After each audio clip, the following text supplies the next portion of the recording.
right. Hello, everyone. This is Jared DeCamp, and I'm here with Michele Christensen for this live broadcast of the Take Note Chat. Today, this is episode 6 of the chat series, and we are talking about a mid-year planning reset. We're about halfway through the year, and Michele and I both individually have identified a few things that we want to change and improve on for the second half of the year. And so we're going to be discussing that in this video. And we also want to hear from you today throughout the chat. So, and later if you're catching the replay. So you can add your questions, comments, thoughts. We want to hear your ideas too. Like, what are you doing differently at this point in the mid-year? You can add your comments in the live chat box if you're watching live. And then later you can add comments below the video. You can also use the hashtag takenotechat to mention this chat anywhere on your social sites. So, Jared, for anyone that's new here, can you give us a little introduction of yourself? Yeah, absolutely. Before I do at first, I just want to say hi to Art and Joe. So it looks like we've got a couple people here and everybody's hearing us well. So I'm Jared DeCamp. I'm the organizer of the Learn OneNote conference and blogger at Class and Office, mostly blogging about OneNote. Actually, the current project that I'm working on right now is a OneNote membership. It's going to be a paid membership group. So if you follow me on social or you're on the email list, then you'll start to hear about that later this week. That's kind of the focus of me. Michele, can you tell us all a little bit about yourself? Yeah, I just want to say that I am really excited to see what Jared does with this OneNote membership site, because I've taught with him, I've learned from him, and it's pretty exciting. So stay tuned for that. So if you are new here, I host the OneNote Bullet Journal Facebook group, and I use OneNote to keep just about everything in my life, big and small, organized and kind of all in one place and moving forward. I'm a YouTube creator, and I'm also a blogger at onenoteworthylife.com. So I'm really excited about this idea of a mid-year planning reset, because I'm a planning and tracking fan, and I'm always adjusting my system as I learn more and as life changes. Even in the last 6 months, since the beginning of the year, I've changed some things up, and I know that Jared has too. So we want, we want to just talk about how we've changed things. So as I mentioned before, I'm sure you're changing things too. So please go ahead and add your planning tips or changes anywhere in the chat or comments later.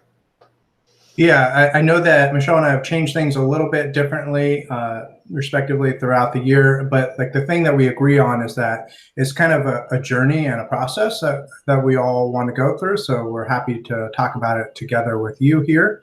And I'm going to go ahead and kick off the first thing that I've changed or hopefully improved through the first half of the year in 2018. And that thing is working with a content calendar to help project management. So I'm working on a big project right now that I have tasks that I need to complete in June, July, and August. And so what I did is I went into OneNote and I created 3 separate pages, and I created a table for each of the months. And then I just went through the entire project that I had to complete, and I wrote down all of my deliverable items, when I would start something, when I need to finish something, when I need to send out something, and I color coded it and just marked up that calendar completely. And what I did by doing it in a content calendar in that way, it allowed me to have a stream of thought process where I could go through the whole project. And it also allowed me to not clutter up my main calendar or my daily page where I work off of my task list for the day.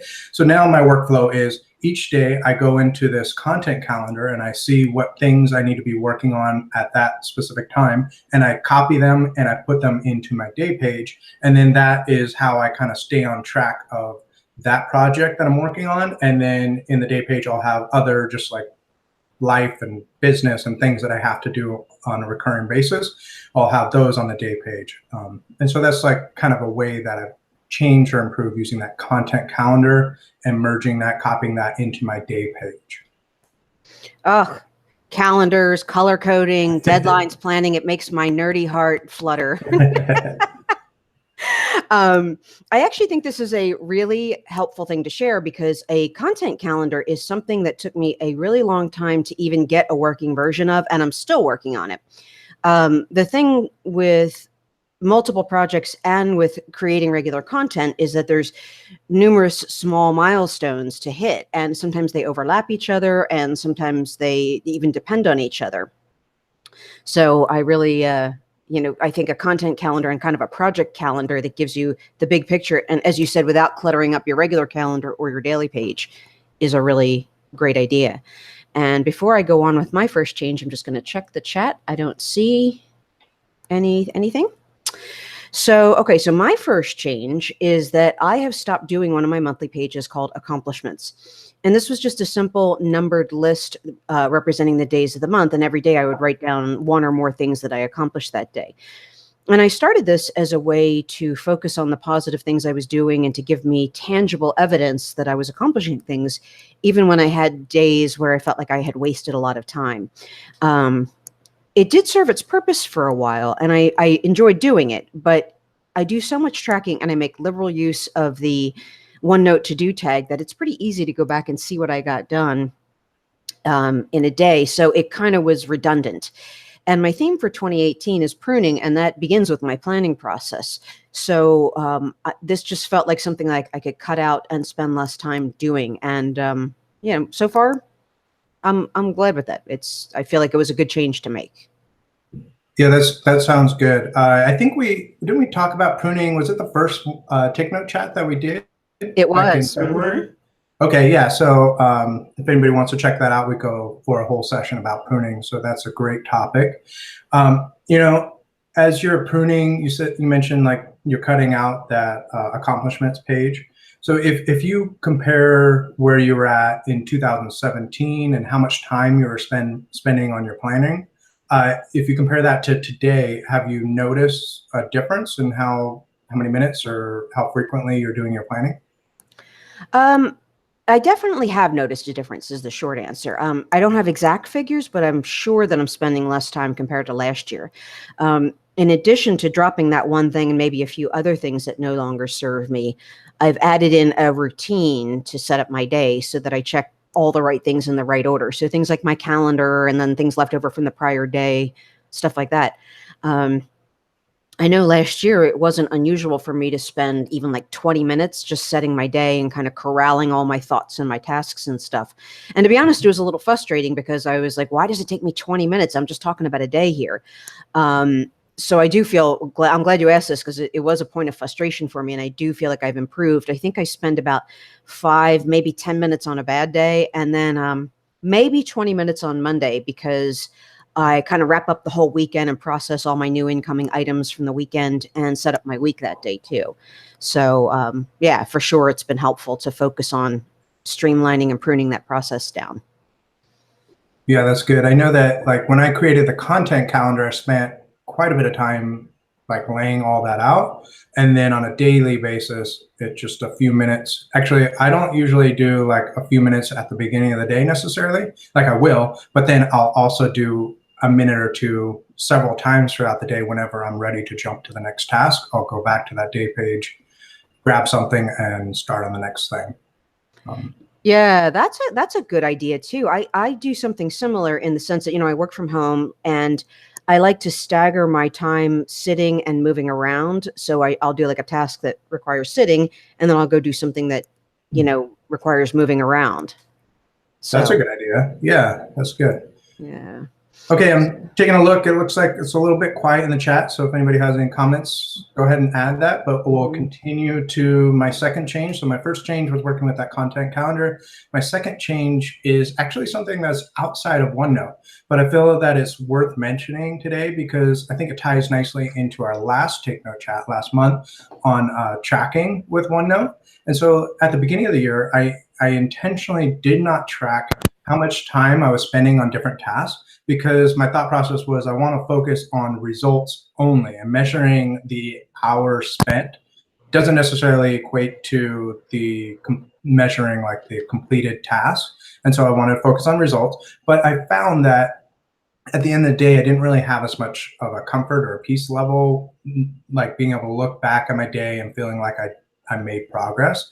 So what I've done is I downloaded an app. It's called a tracker time tracker iPhone app, iWonder app. So a tracker time tracker. It's kind of a redundant there, but it's a free app and it's simple and it allows me to just hit a button to start time and hit the button again to stop time.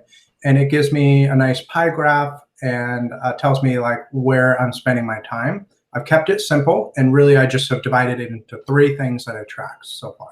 So I track my time spent on class and office, the blog, and any conferences or memberships or any work related to the class and office like brand. And then I track appraisal work if I do like a real estate appraisal and I'm doing like consulting in that regard. And then I also track personal development, like time spent reading a book, taking a course, or like tracking finances or doing those kind of things. And so far it's working out really nicely for me. Yeah, I really like that you're highlighting the difference between focusing on results versus time spent, because I too like to focus on results, but it's also important not to over or underestimate time we spend working on other things.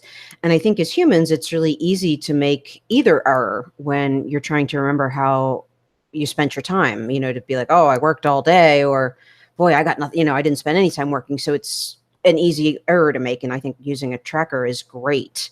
So my question is it pretty easy to use? Like, I feel like, if it's, if there's resistance using it, then it wouldn't work so well, but is it easy? Yeah, I found that it is easy so far.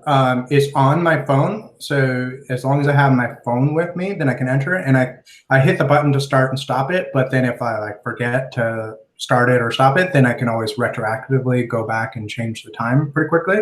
And I know, so I thought about it because I thought, well, do I really want to use something other than OneNote? Because OneNote's like my primary productivity tool. And I just felt like having an app that does the automatic math calculation and time calculation and the automatic pie chart would be helpful. And so it is. So yeah, to answer your question, I'm finding that it's relatively easy to use and I'm sticking with it so far. So all things are good. Good. Okay. Well, I put the name of that app in the chat too, for anyone interested. Oh, thanks. Yeah. Yeah, sure. Okay, so my next change, this would be my second item, is that I'm using a daily template. I wanted to try a template to force me to think in a certain way. And even back when I was using paper planners or got into digital, the thing with trying to pick one is that I would always find one that had some of the things I needed, but not all of it. And so I found that I would have to change the way I think to use the template. But that's sort of like the other side of that, is that a template can kind of force you to think in a certain way. And that's what I wanted to do. So my template has just what I need for the day and then some extra space to jot just random notes that come in. And we might do a later take note chat on templates, but it's not that interesting. It just has a couple of lists and things like that on it. And right now I store a blank version of this and copy it each day because I tweak it a lot. I probably tweak it, 3 times a week. So OneNote 2016 allows you to create templates, and I'll probably set that template as a default for the section. And once I get my template to a point where I feel like I'm not going to be changing it within a week, I'll probably set up a template. Okay, got it. And OneNote for Windows 10 doesn't have templates yet. So are you just working in 2016 all the time, or how do you approach that? I just store a blank copy. I have a section in my main bullet journal notebook called blanks and templates. And I just right click and copy the page into my daily section. And it's really easy. It only takes a couple of clicks. And once I do, like I said, once I do have a template, I will probably go back into 2016 and create a template, which I believe will carry over into OneNote for Windows 10.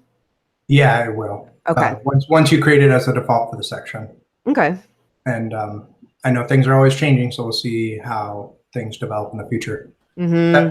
But yeah, that's great. Okay, so you were using templates, daily templates. Okay. Then anybody have any comments? It looks like a little quiet here. So I'm going to keep going to my third change. Mm-hmm. And this is hopefully an improvement in how I use my daily pages. So I personally like to, actually, wait a minute here. Yeah, okay. Sorry, I had to get my bearings here. So I personally like to have the date page and a monthly planning page. But what I've started to do is I've also started to write down like weekly goals. And these are things that I want to accomplish by the end of the week. And that helps me when I have too many tasks to complete in a single day. So for example, I went on a vacation for the 4th of July week. And when I came back, there was a bunch of things that I needed to complete. I went to my content calendar and I was behind on all those things. So I just listed everything that I had to complete for the entire week. I put that like on the bottom of my day page. And then I copied that throughout the week, and then I just slowly went through marking off those things, Monday, Tuesday, Wednesday, Thursday, Friday, just started marking off those things. And when I structure it like that, by having like the weekly goals mixed in with the daily tasks, it helps me to keep focus and helps me to continue making progress. So that I can, if I spend more time or less time on a specific day, then I know that I'm still like working towards that goal for the week, and it helps me shut off on Friday and have a resting weekend. Yeah, that's a good one that you mentioned, that it helps you shut off on Friday, because I think especially when you're self-employed, that shut off, it's really, really important for your health and mental health on so many fronts, but it's also really hard to do. So this idea of having your, the big things you needed to get done that week, as well as the day-to-day tasks, I think that's really great. And the other thing I liked about that is that sometimes the day-to-day just minutia of life and work can eat up so much time that the big stuff either goes undone, or you kind of lose sight of the fact that, yeah, I'm doing this little tiny task right now, but by the time I'm done, it's going to be a big, really rewarding task. Right. So that's good to keep track of like the bigger and the smaller picture. So, yep. And yeah, the chat's kind of quiet today. I know we have multiple people watching right now, so feel free to jump in if you have anything to add or comment. So let's see. I think my third and final change is that part of my monthly setup is to plan a date for my husband and me. Hold on.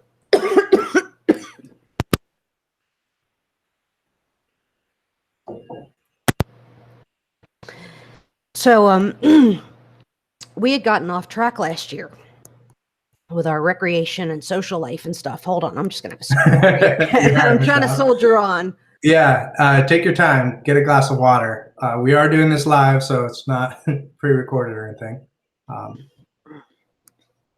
Okay, so yeah, so part of my, make sure I'm back on here.